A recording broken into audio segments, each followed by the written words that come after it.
Welcome, everyone. Thank you so much for being here. This is officially our first spring semester Visiting Artists and Critics Series talk. We'll be having another one in April with the artist Ellen O'Hara Slavic. And as always, all information, any information you could possibly need is on our website, which is gokadigital.org. And this talk is also going to be there eventually. I am Catherine Guinness, Assistant Professor and Director of Art History here at UCCS.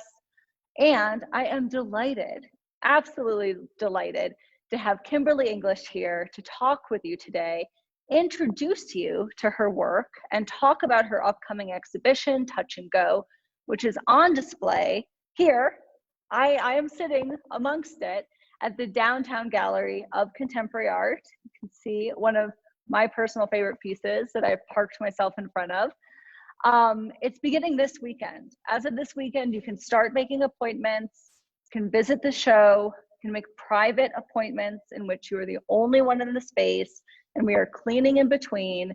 All of those safety precautions are being taken, so I highly encourage you to make an appointment to see this amazing exhibition.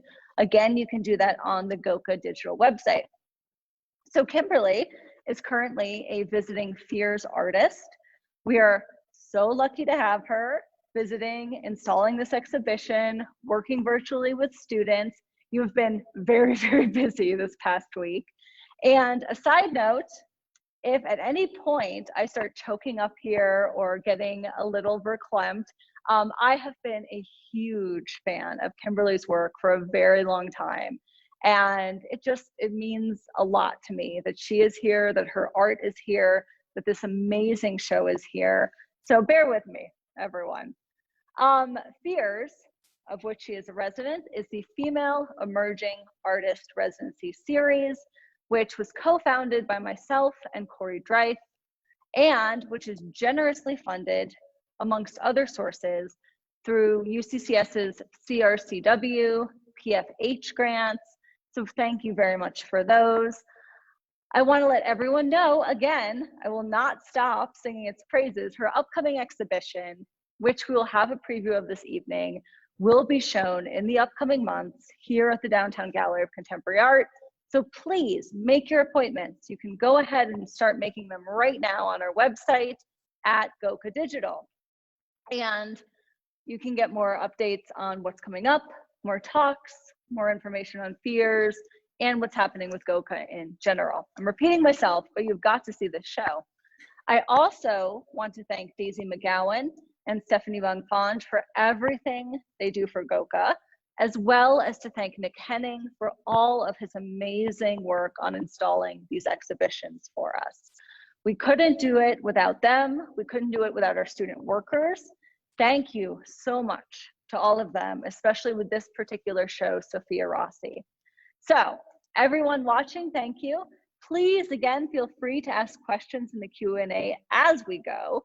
Kimberly is going to talk about her work. We'll save time for Q&As, but again, I can see the questions. Feel free to ask them throughout. And now, without further ado, it is my huge, huge honor, my huge joy to introduce Kimberly English. Kimberly is, oh, sorry, Kimberly, I'm gonna read your bio. Kimberly is, it's okay. Kimberly is an artist and educator living and working in Raleigh, North Carolina. She recently earned her MFA from UNC, and she received her BFA in Fibers as a distinguished scholar from the Savannah College of Art and Design. So take it away, Kimberly. Thank you so much, Catherine. That was quite the introduction. And also thank you to Sophia and Nick for helping with my install. You guys were superstars, and I feel super lucky to be a part of this Fears program. So thank you again, everybody who's been a part of it. I want to start off tonight just by quickly acknowledging the original settlers of Colorado Springs, so the Ute, Cheyenne, and Arapaho, among other tribes, and also the Lumbee tribe, which were the original settlers of where I live and work in North Carolina.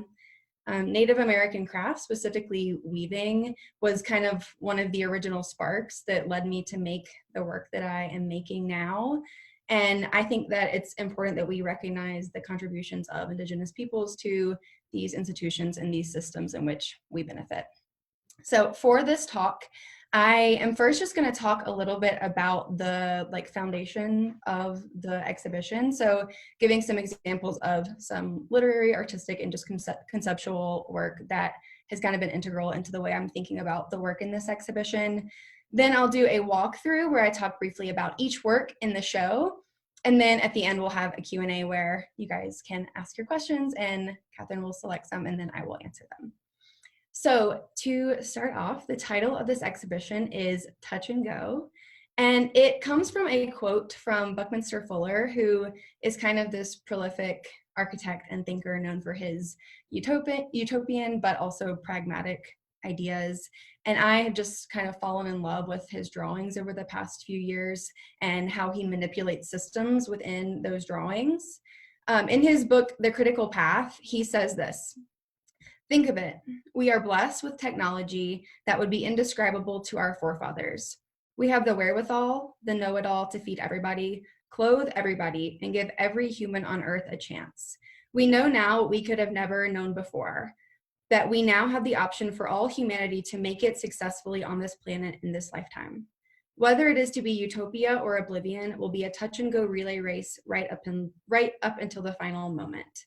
And if any of you have seen The Social Dilemma, I know that's like a really popular documentary right now. That is a quote in the documentary. But in this quote, he's talking specifically about human technology and human evolution. And I really love that he uses the phrase touch and go in this book, because what he's saying is like, we're not really sure if this is going to be successful or if all this work is going to pay off, or these systems that we've created, if they're going to do their job. So this idea of systems failing, or how precarious all of this is kind of an underflowing current for all of the work in this show.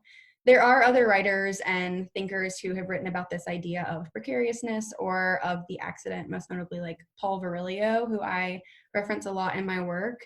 But in this exhibition, I really interrogate the precariousness of systems and explore how that's marked through objects like textiles. Another work that has contributed to the conceptual framework of this show is Anne Hamilton's installation, The Event of a Thread. This is quoted on my website, and I feel like this is just a work that I always return back to.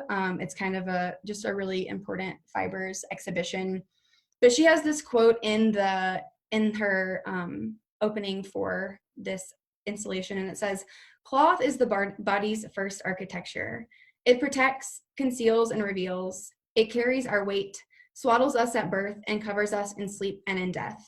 When we speak of its qualities, we speak of the cloth's hand. We know it through touch.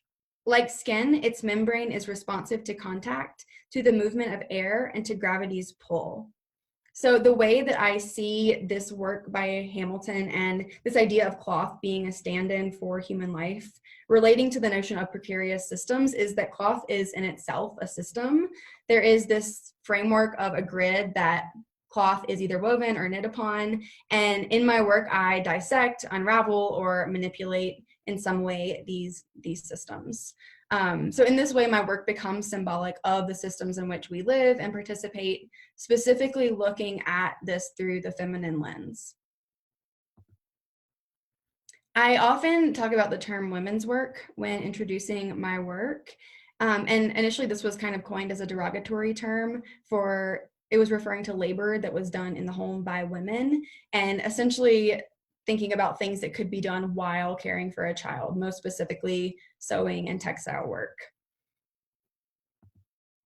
My undergraduate experience learning about women's work and these traditional textiles processes was the way that I remember it. I remember a lot of like sensational and mythological stories about the history of women's work.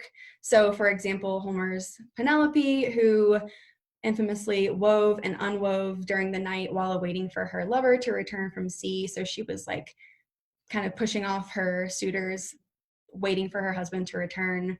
And then there is the Navajo goddess Spider Woman, who taught the Navajo people how to weave with sunlight and water.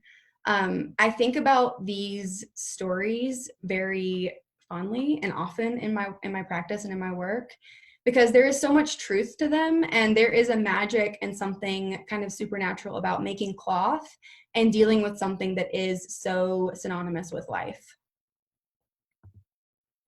The history of women's work is redefined by late capitalism, and my work really tries to seek the magic in garment factories, in online shopping, and in this generally just paternally run industry. Even bed sheets from Target or a t-shirt from Amazon in some way are made of sunlight and water, and there is a real magic in their labor. So my work is a gesture to kind of recontextualize us to that labor by revisiting the supernatural or the sensational qualities of textiles. So I'm going to start the walkthrough in just a second, but the way that I communicate this in my work is not so much through imagery, but it's more through like gravity and tension. And this show specifically is laid out so that each body of work has enough space to breathe as if it were a body or like a stand-in for human life.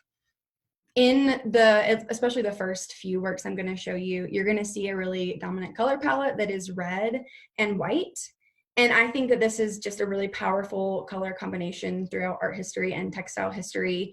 But I've kind of assigned these binaries to red and white in my work. So thinking about red and white as the consumer, the producer, the masculine, the feminine, the blood, the breath, the cause, the effect. I also think of these colors as contemporary corporate branding, so like Target. Both of these colors, red and white, are synthetic and organic simultaneously. So I think that they really speak to the concepts that I've kind of laid the groundwork for. The first piece I want to talk about is titled 6 Miles in 60 Hours. And at the time I was making this, I was reading a book by Rossetti Parker called The Tales of a T-shirt in a Global Economy. And in it, she kind of follows the path of a t-shirt and its supply chain.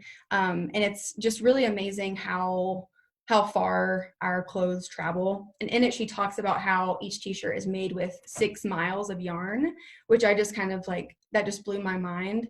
And 60 hours, so 6 miles is how much yarn is in this t-shirt. And then 60 hours is a record of how long it took me to unravel it. I wanted to record the material and the deconstruction process. So in titling this piece, I was thinking about Robert Morris's Box with the Sound of Its Own Making, but thinking kind of about this as like a soft, contemporary, globalized version of that. The curly threads are kind of reminiscent of like capillaries or blood vessels, and they kind of sag and implicate. This piece is responsive to gravity and to touch whenever you're in the gallery interacting with it. And it is very bodily whenever you see it in person. The second piece is also made from a t-shirt, as you can probably tell. And this piece came from the question of what in contemporary garment making is machine done versus hand done. And I found that the only pieces of a modern t-shirt that are touched by the garment worker's hands are the collars and the seams of the shirt. The sewing machine can't really regulate the tension without human interference or without human guidance. So while the fabric is solely created through like an industrial knitting machine without the aid of the human hand, the seams and the collar do require that touch. So because of this, I skinned the t-shirt, leaving only what was touched by the garment worker in its creation. This piece, along with 6 miles in 60 hours, has the clothing labels from the original garment still intact. This one also contains the sale tags, and that kind of like tracks the diminishing prices as it gains circulation in this capitalist market. I think the price goes from $9.99 to $4.99 to $3.99. And it also tracks how like the value of that labor was inherently sacrificed as it was gaining circulation in this market.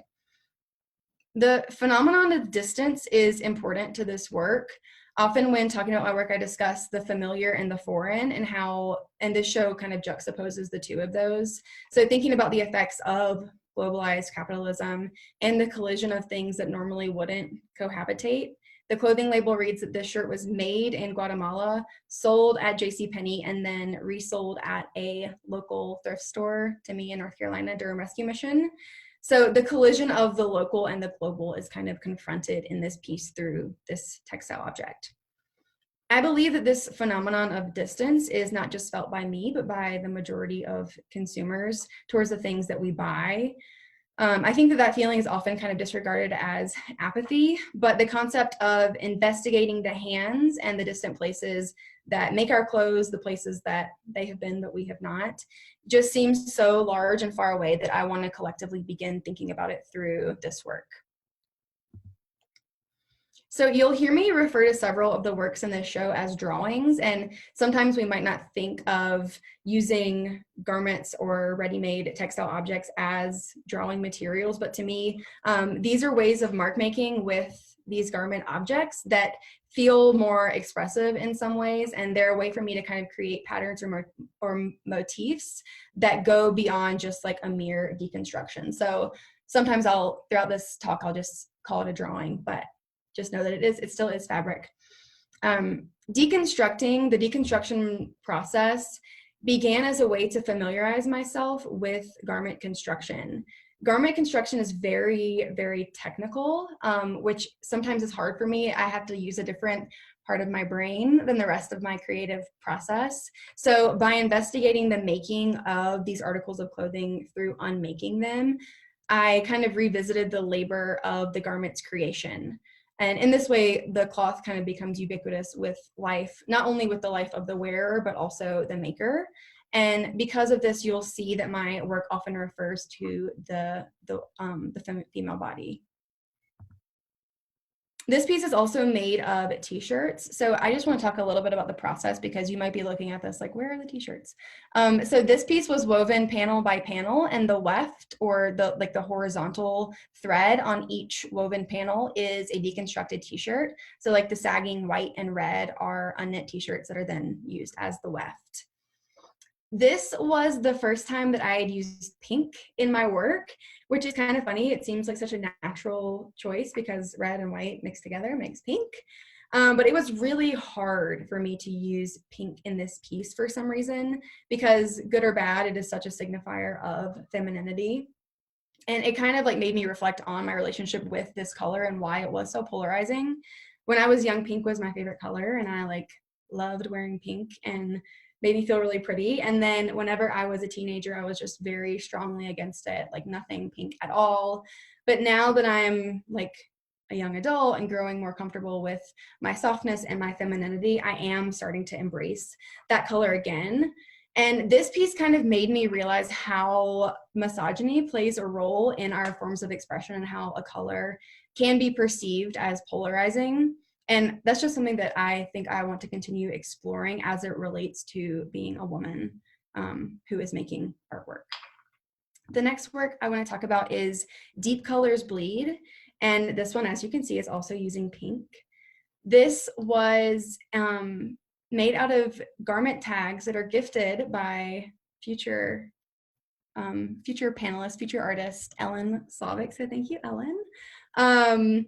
I think of this work as a drawing as well. Seeing this work in person, it kind of creates somewhat of an illusion. It almost looks 3D, even though it is a sphere that is sewn onto this two-dimensional surface.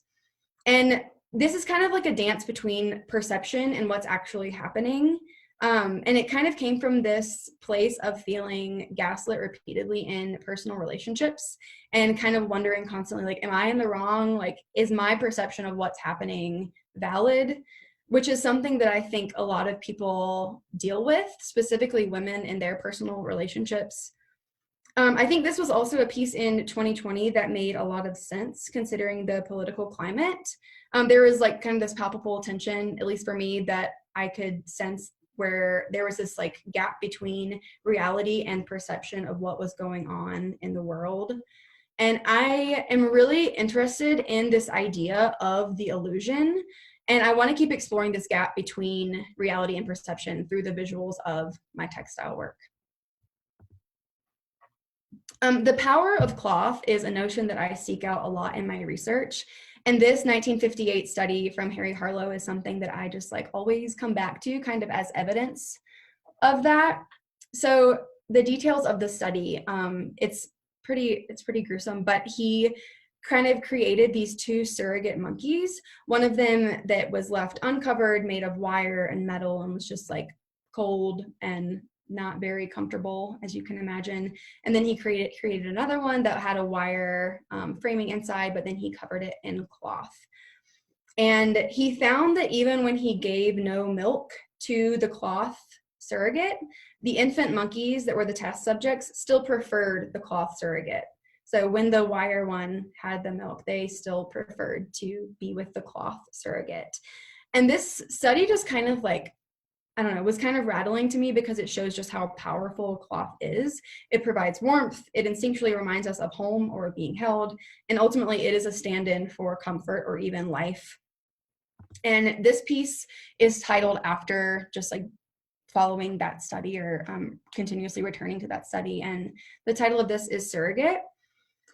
This is made up of a deconstructed table placemat that kind of sags to the floor that grows into a coiled vessel that it remains attached to.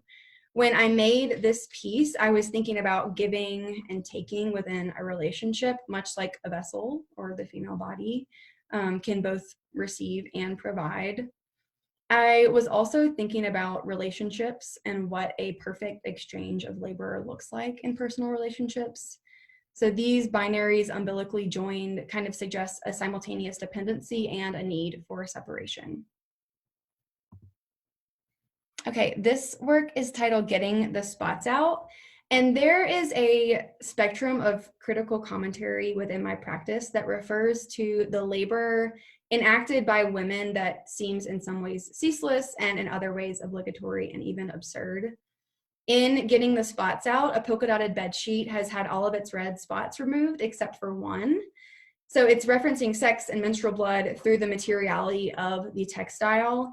And the labor of removing every red spot magnifies the absurdity of feminine shame in the domestic context. What appears as an embossed or a cutout pattern is a manifestation of this invisible labor, which is evidenced by the remaining red spot. At my MFA thesis show, I offered these spots from Getting the Spots Out as a takeaway for those who came to see the show, and they're also available at GOCA right now, so if you go to see the show, feel free to take a spot. And these are kind of meant to serve as a reminder of the invisible labor that goes unnoticed in the everyday. I find these red dots like just spontaneously in my studio or in my car, and they always kind of make me pause. And I want to read a quote from the inaugural FEARS resident, Carly Zarzika, that she wrote about her spot. She said, I am a woman who works. This is my badge. A badge that honors the labor, sacrifice, dedication, and love of all women who work and make women's work. I wear this in reverence of women past, present, and future.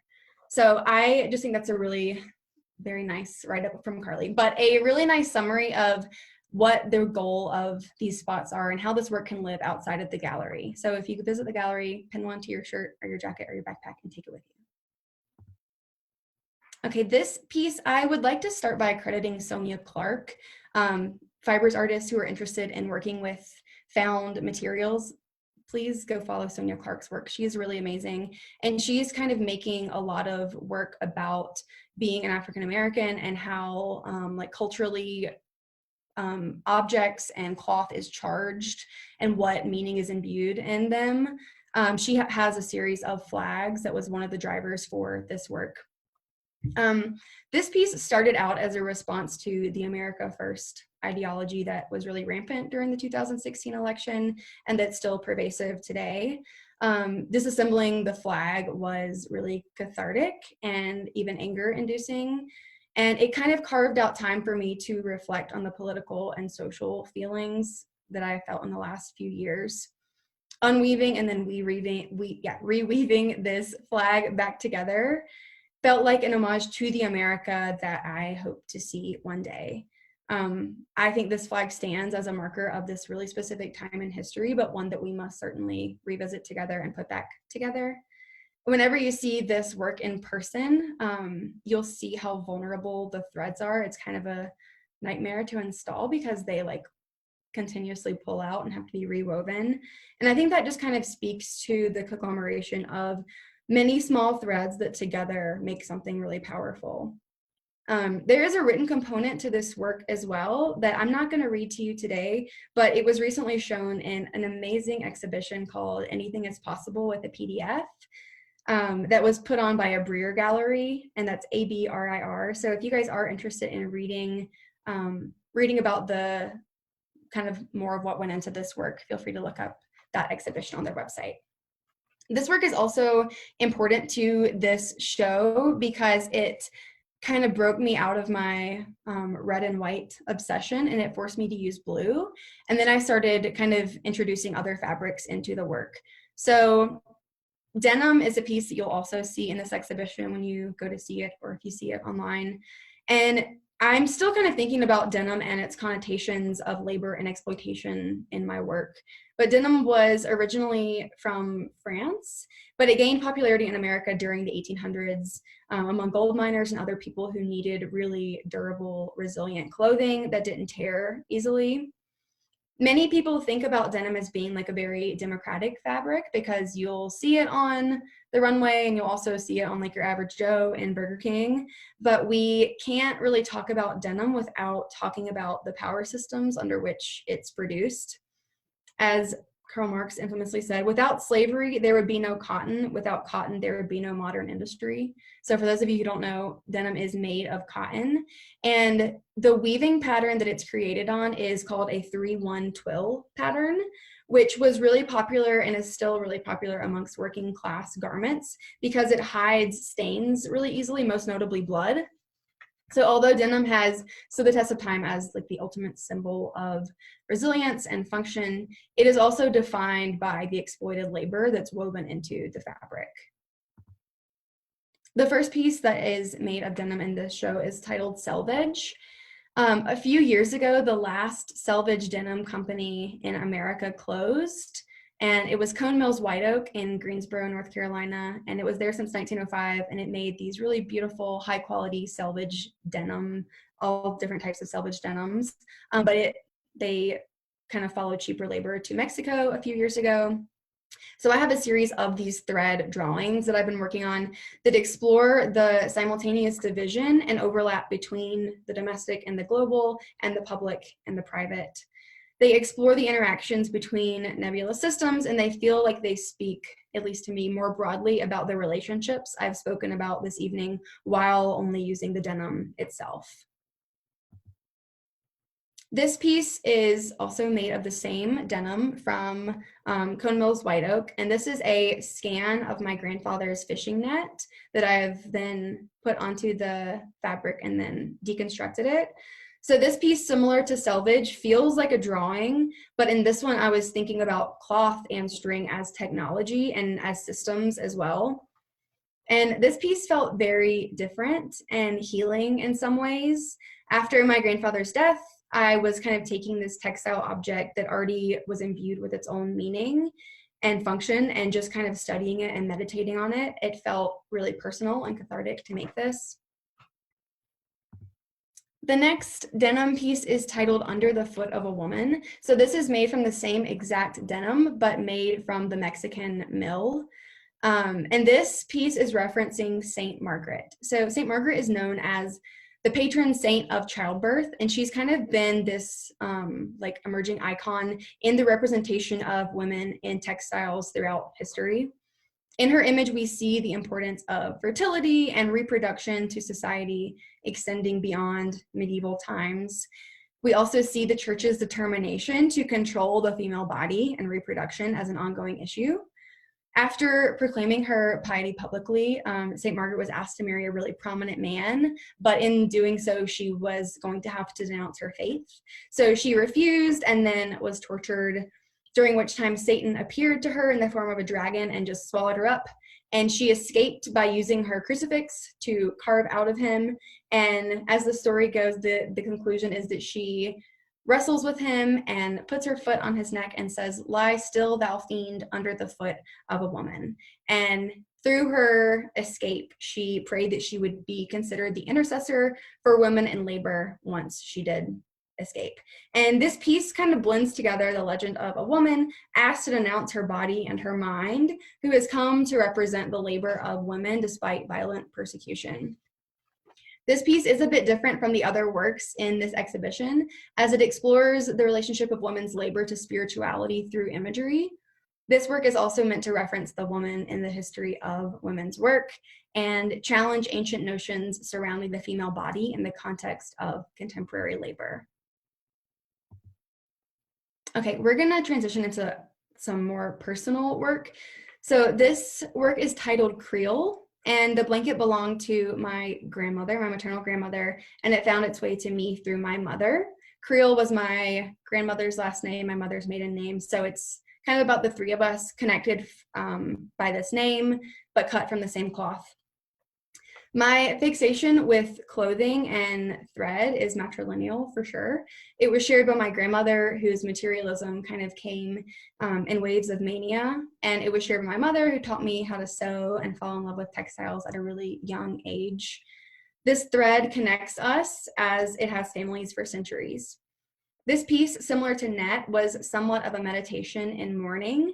I think that because cloth is innately ubiquitous with life, it therefore carries with it a loss and a death too. Okay, this piece is titled The Family Hair, and it was woven with my hair on an unknit t-shirt. So the white that you see is a t-shirt that's been deconstructed, put on the loom, and then the weft is my hair. The pattern that this is woven on is called Wandering Vine, and it's over 100 years old. It's a really old coverlet pattern. So this t-shirt, a convenience in the contemporary garment industry, is kind of recontextualized within the parameters of Americana craft. The hair woven floral blooms of the wandering vine are a signature or a signifier of production or of reproduction or of progress. Using the bodily as a material and as a subject matter suggests the labor demanded in both the public and private spheres in both physical and emotional ways in the textile industry of the past as well as today. This piece feels special to me as it's the first of what I hope to be many pieces that marry the bodily to the spiritual by using material from my own body. This piece that you'll see behind Catherine is titled Far from the Tree. And this feels like a drawing on a giant scale. And to me, it feels almost supernatural because of just the sheer size of it. And when making this work, I was thinking a lot about how women are supernatural, the female body creating life and consciousness and being intrinsically connected to the cycles of nature is something that is really powerful and really big in kind of like a scary and comforting way. And I think when you see this piece, it kind of like swallows you up also in a scary but comforting way as well. And the title, Far from the Tree, is a saying that means being like, or in this case, being unlike one's parents. For me, it also feels like a meditation on my personal relationships and how a system as complicated as a relationship can deteriorate. Okay, and now we're going to talk about the last piece. But before we get there, when I was traveling in Southeast Asia last year when I was in Bangkok, I found a suit coat factory that was operating of what looks like a garage.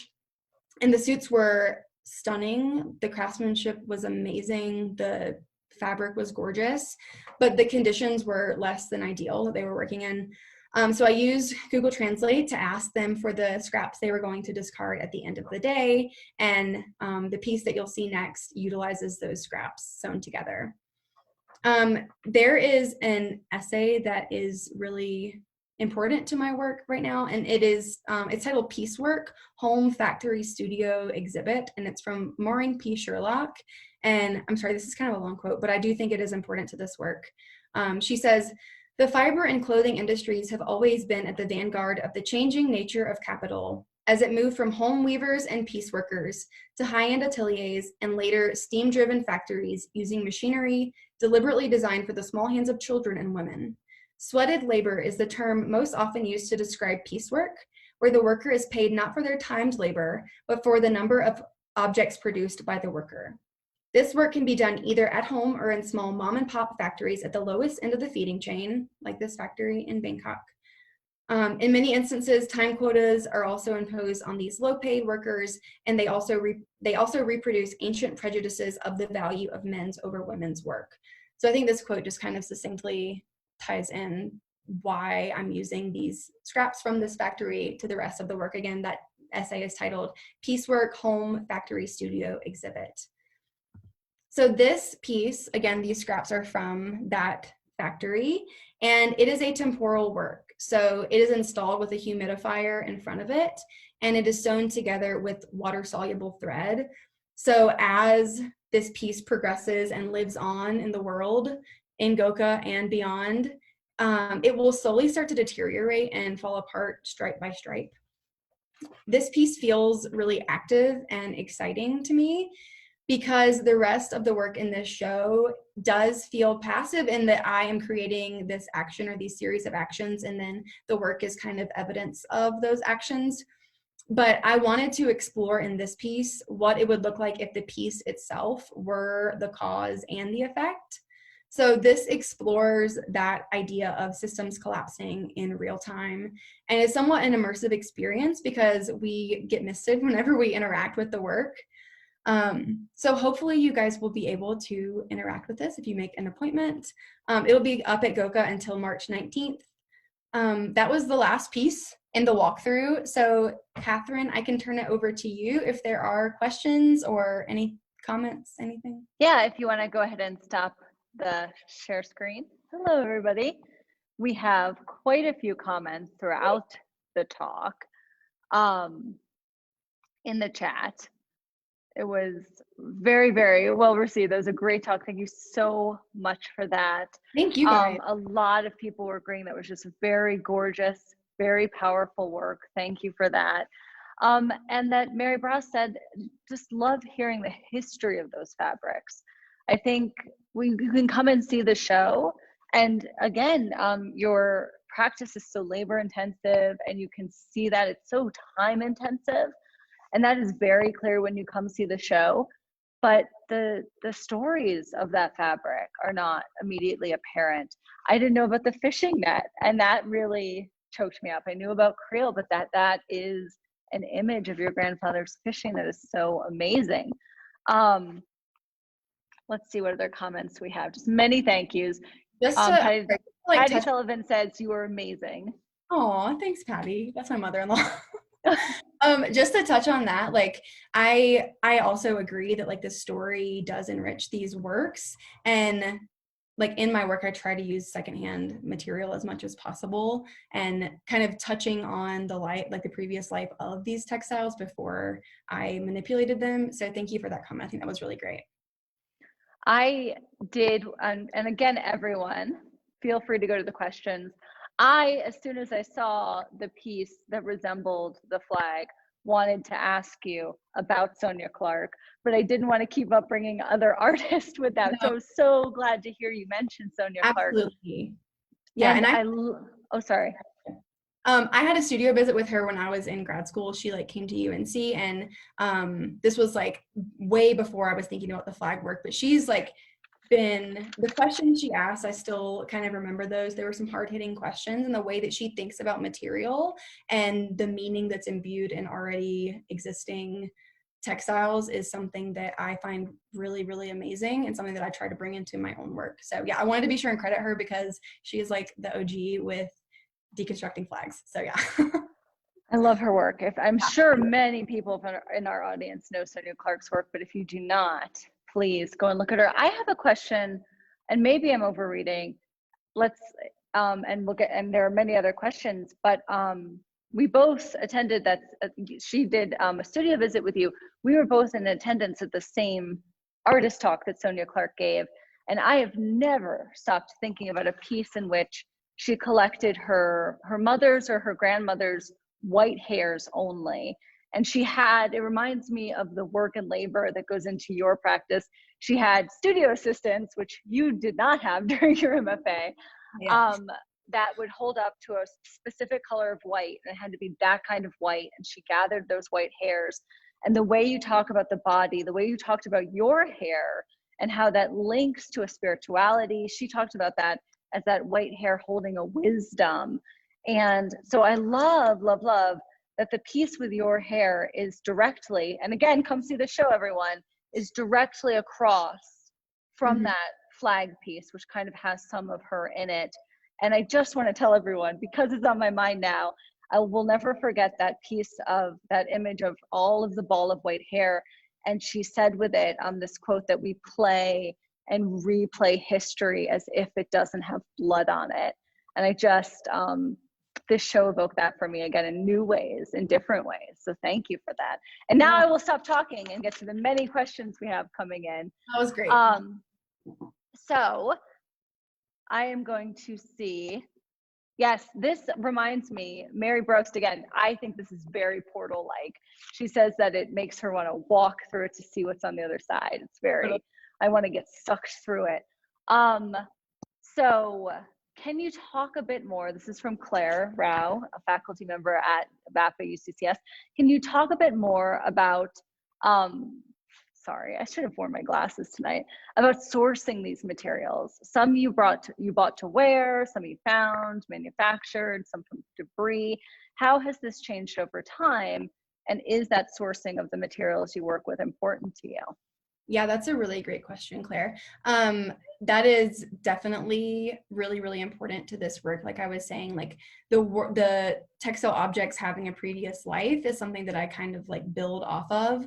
Even if that's unknown to me, just the fact that like this did serve someone before is really integral to my practice. I spend a lot of time hunting for fabrics that kind of fit within my parameters of like systems that I can manipulate, or if I have a specific vision, going to a secondhand store or looking for it online. Everything, I want to say every single thing in the show is a secondhand textile. The denim would be the exception to that, but that is kind of like a gear shift for me because I am really interested in just this like transfer of labor from somewhere that was just right down the street from me to Mexico. But it's the exact same denim. So yeah, exploring that a little bit more is where I kind of see my work going while still having pieces that are sourced from secondhand sources. Great. I like this question because it's to the point. Can you answer this offhand? How tall is the piece far from the tree? No, I can't answer that offhand. Okay. I want to say it so is. Tony and DJ, you just have to come make an appointment and come see in person. Don't answer it. 5 feet and 7 feet. I will tell you that. Okay, it's big. Yeah. So we have our Corey question. Thank you, Corey. He says, Kimberly, I'm really interested in the role of absence in your work, particularly as it is created via removal, which creates a sense of distress to an original. Can you talk a bit more about how the damaged absence contributes to your content? Wow. Yeah. I'm gonna see, I told you, Corey question. Thanks, Corey. I talked a lot about absence in my work whenever I was first starting to deconstruct textiles. And honestly, now I see the absence of the spots or the absence of the original threads. I see that as like a reciprocation of a labor or of a reciprocation of time of like just kind of speaking to the broader context of women's work. I know some of the work is kind of imbues the absence of human. So like I think the one behind Catherine does for sure. I think Creel does as well. But I do think that because I see cloth as a stand-in for life, that inevitably it's also a stand-in for death too. So like unraveling these things like is kind of like a meditation of things ending and things coming to an end. That's something feel like with absence we can have those kind of distress or destruction. Do you think you could also feel like it's not an absence, it's maybe a making space? Yeah, definitely. I think that's very valid as well. And I think that idea of absence is something that I'm still like trying to figure out where it fits into the work, because for so long I've associated the lack of with a like space to find appreciation for the original labor. But yeah, sorry, just leaving that space. I feel like that's a really feminist thing in your practice of making space. Yeah, and making room for that and I like holding that space. Yeah, thank you. Daisy McGowan asks, so the political nature of found fabric and garments is such a powerful element of your work. I very much admire how you balance wicked, thorny political issues with a highly personal, bodily, and intimate approach to the work, which you do so well. This is not easily done, and it's not easily done well, which I also like that you differentiate that, Daisy. Could you describe how you work conceptually? And do you start with writing, drawing on paper? What's the beginning of your process? Yeah, I love that question. I think that, I mean, it depends for every piece. Oftentimes I have a really active painting / drawing process. And I was talking to some seniors about this last night, but they are not beautiful drawings. A lot of times they start with a grid and then I start to erase lines or merge lines or make some of them organic. But it does all kind of start with this like basic system that I then manipulate. And I think the way that's kind of freeing for me because I always have a good starting place whenever I'm drawing. That way it kind of takes off some of the pressure. Like, okay, today I'm going to go in and draw 6 grids and like see how they work with one another. And sometimes that grid does become symbolic of the structure of the fabric, but also sometimes that becomes graphic. So yes, I would definitely say that drawing is really important to my work. I do try to write about my work as well, but it's kind of like I don't really challenge myself to write in the studio before making a piece. I just do a lot of drawings and then kind of let the material tell me what to do. But yeah. I think you're a very scholarly and research-based artist too, if you don't mind my saying. I have learned so much by being in studio visits with you. You have given me so many books to read. Spoilers for many students, not spoilers, but here's an admission for many students that are in the audience. Women's work, which I assign as much as I can now for my students, you were the one that told me to read that. It's an amazing, yeah. It's an amazing book. So everyone in feminist art and theory before the 20th century has had to read that whole book. Kimberly suggested it. I'm really happy. Yeah, I will say I read a lot as well. More so focused on, like historic textile practices or sometimes like theory that relates to systems. But yeah, right now just trying to like marry the two of them in the visual work is where I'm at. Yeah, you came right out the gate, Buckminster Fuller, Paul Virilio. It was amazing. I also want to say, this isn't a question, but our next VACS visiting artist, Ellen O'Hare-Slavic, put in the comments, absence, referring back to absence and making space. I just love this line. And Ellen, you always write and speak so beautifully. Absence becomes presence, a mark, and a pattern. And I really love that and wanted to just put that out there for everyone.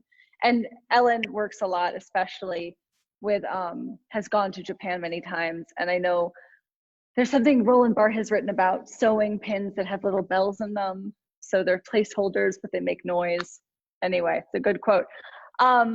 More questions. Oh, well, Jill Smith, thank you, Jill Smith, says, I'm just amazed with this beautiful artist and her artistic knowledge. So impressive.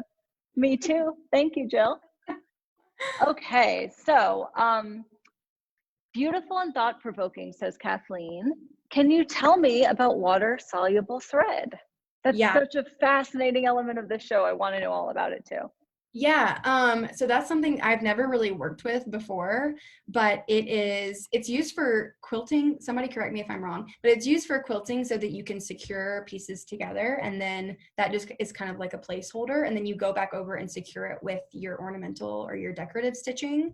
So it is kind of, its purpose is to be like a temporary placeholder, and yeah, whenever you get it wet, it disintegrates. It doesn't take a lot of water, like don't try this, but literally if you like lick your finger and touch it, it will start to disintegrate. So I'm really excited to see how this piece progresses. This is the first time I've ever installed it, and yeah, fingers crossed that it works. But I think you've done it in a very dry climate, so this will be a good play test for it. If it works here, it'll work anywhere. But yeah, we have the humidifier kind of pointed at it, so over time, hopefully, then it will start to disintegrate. Yes. So again, I'm going to do the hard sell, but I think everyone is so in love with your work right now. It's an easy sell, but also make, come back and see it over time, see how it's changing. I'm very excited to see how that process goes. And again, I really like that this is going to fall apart. We can see that over time. Come to the exhibition so you can all get your red dots. I love my red dot and I wear it on my jacket.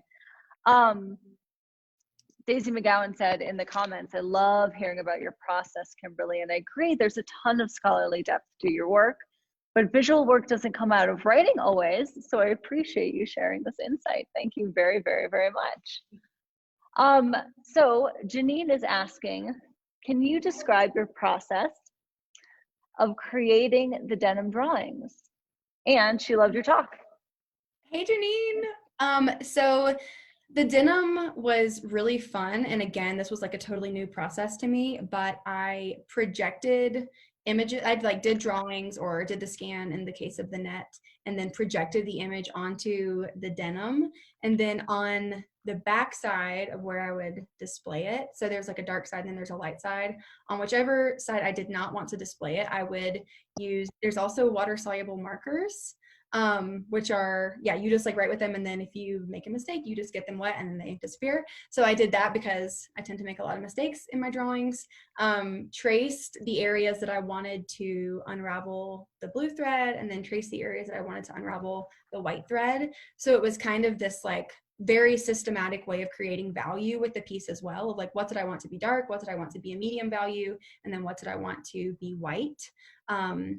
It was very labor intensive, one of the most labor intensive things I've done definitely in this show. The big piece, there was no, I didn't project onto that one. I just like cut out a really big oval and then traced it with that water soluble thread, and then thread by thread unraveled it. And you can't really tell, but on the back side of this, you guys are able to walk behind it. You can see that evidence of the deconstructed thread. It's kind of like hair-like and gnarly back there. At the bottom, it definitely gets very hair-like, very pubic, I think. So I love it as this like feminine portal to who knows where. Mary, come on down. Don't walk through it, but find out. And speaking of Mary, Mary has a question, which is, I think it's a really interesting question. Was it emotional or heartfelt to deconstruct the flag? How did that feel? What were those feelings behind that? Yes, absolutely. I did that at a residency in upstate New York, and it was like just me in this very small studio unraveling this flag, which I think took 7 or 8 days. And it was like I said, it was really cathartic, but also like anger inducing, but also really sad in a way, because I was reflecting on like everything that has gone on in the world and my personal feelings and what I hope to see for future generations of what America should look like. So yes, it was hard. It was hard to do it, but it also felt really important, especially like my standing and like my relationship with this textile object at the time. I have a question then, when you're doing this very labor intensive work that takes so much time, do you kind of get into a meditative state? Do you listen to podcasts? Do you have music on? What's that process? Yeah, I think there's like kind of a divide. So whenever I am painting or like doing my drawings, it's like pure flow state. Like I am just like in it, super, super present, but it is impossible to stay in flow state for however many hours it took to make these pieces. So initially, yes, it is like purely writing on like the adrenaline of having these new ideas. But then the discipline kicks in of where like, okay, this is going to take me 20 days to do, like 3 hours each day. Like I do like entertain myself with podcasts or even Netflix sometimes. But yeah, I will say that like I have like a healthy back and forth between going to things that I know I'm going to get a really healthy like flow state out of, and then things that I know I'm just going to have to sit down and get it done. It's a good balance. I like that. Yeah. So Savannah is asking, was there a reason for choosing red and black material for the last piece? Oh yeah, so it's actually red and blue. It does look black in that piece. That's what they gave me. So I just like, it was very kismet, but they gave me a bag. They gave me some extra fabric as well, which I'm saving for a future piece. But the majority of the fabric was red, like a cotton silk blend, and then the blue, which I think is a silk chiffon. And it's like really beautiful. The photo doesn't really capture it, but there's writing on the side of it where they like marked where they had to cut. There's still chalk lines from where they were originally going to cut it. There's just like so much left in the fabric that I tried to like piece it together as much as I could without cutting it too much. So yeah, the colors happened to fit in with the rest of this exhibition, and that was totally like happenstance. Awesome. So, a very long question. Are you ready? Yeah. And Savannah says, awesome. Thank you, Savannah. So, first off, I want to say thank you for the very, very interesting talk. It gave them a lot to think about. And second, apologies. They're apologizing right off the bat for the lengthy kind of rambling question, but it gave them a lot to think about. They're really interested. So I've long seen it as part of a way of de-fetishizing commodities, which is a point that I think you made pretty clear in your talk. What interested me, though, was the invocation of Buckminster Fuller and Paul Virilio at the beginning of the talk. It made me think of how they could be seen as two radically different ways of thinking through or resisting a kind of technologized capitalism today, especially in both of their architectural practices. Virilio's somewhat dystopian bunker archaeology and buildings with tilted floors, for instance, were attempts to create built environments that were intentionally difficult to live in, which he saw as a way of resisting technologies designed to speed everything up and make life increasingly faster.